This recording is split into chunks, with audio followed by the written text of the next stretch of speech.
So we are not exporting as much as we are importing, and that's characteristic of many African countries. We have a lot of resources, we have a lot of tea, we have a lot of coffee, especially around agricultural value chains. We have very good competitive value chains, but then we are exporting these products as raw materials, and that's what is similar.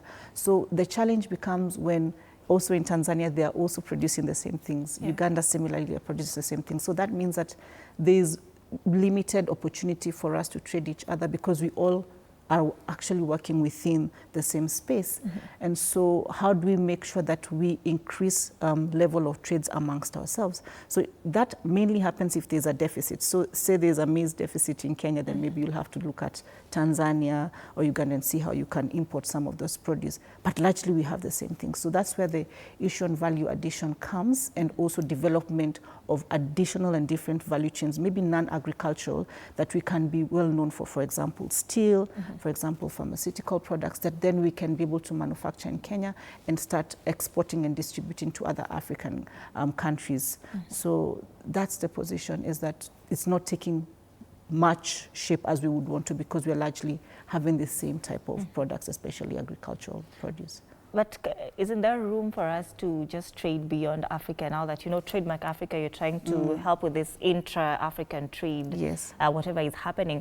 But isn't there a chance for us to go past now trading Africa to Africa? If you say that sometimes the challenge is that we have the same commodities, say maybe Kenya and Tanzania maize, but as Trademark Africa, is there room for us to trade beyond Africa? There's a lot of room for us to trade beyond Africa, but then that brings the issues around certification and standards, especially if you're looking at markets or traditional markets as the European Union and also the UK, where we know that they have standards that they have set that countries are expected or business are expected to comply with for them to gain entry into those particular markets. And so what we do is also being able to build the capacity of the countries and also the private sector to be able to meet those quality and standards requirements so that they can access those markets.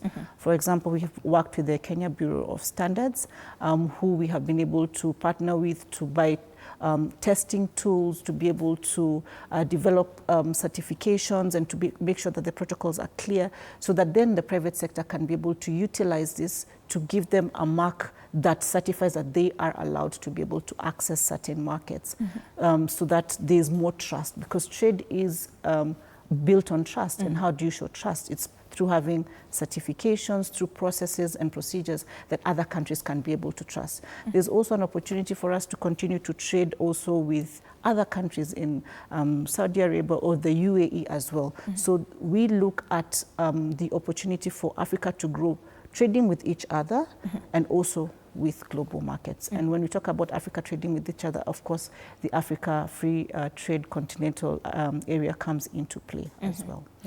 Do you think from where we sit now, from country to country, let's say now Kenya, Uganda, Tanzania, for instance, we really understand, you know, what each and every person is bringing to the table?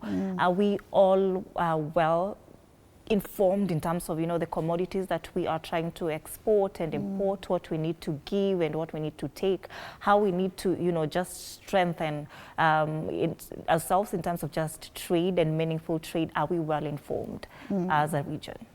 I would say there's definitely, when you talk about trade, there's always barriers to entering trade. There's the issue to market access. So how do I access a particular market? And there could be issues on maybe standards being a key player, especially the international markets. There could be a lack of information in terms of what are we expected to do to be able to reach those markets, not only at the private sector level, but also at the government level. Maybe there's the capacity of the officers who are supposed to be checking some of these standards and regulations that have been set by other countries is also not at par. So again, also working with some of these institutions like KEBS and the Kenya Plant Health Inspectorate as well, KEFIS, we work to build the capacity of the officials and officers